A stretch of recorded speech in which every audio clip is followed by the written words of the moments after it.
Hello, my name is Sini and I'm going to tell you about visuals and body language today. How you can make your presentation interesting. You can use an alternative presentation tool like Prezi or a Keynote. Prezi is good because of non-linear slide management and it has a very strong brand name. And this Keynote, it is very easy to use and I could recommend this one. Here are some tips for presentation slides. You should keep it always simple. And the slides themselves were never meant to be the star of the show. You should limit the bullet points and the text and use high quality graphics like photos. And you should have a visual theme but avoid using PowerPoint templates. And you can also use a video. It is the natural way people learn.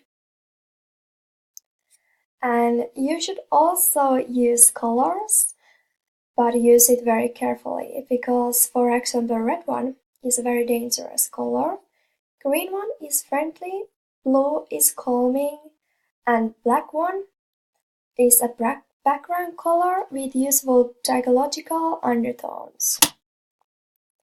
And body language is a very big part of a presentation. You should pay attention to your position. Open your chest and arms and keep your back straight. You should always smile, and that's how you can make your audience comfortable.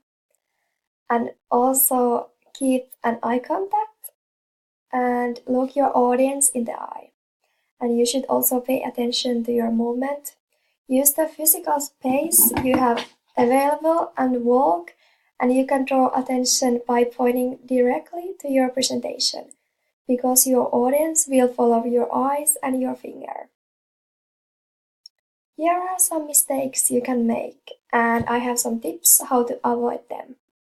So first, watch your back. Check what's behind you and what's over you. Then make eye contact with your audience and look at the camera. And then avoid unnecessary movement. For example, don't play with your hair. Thank you for watching my video.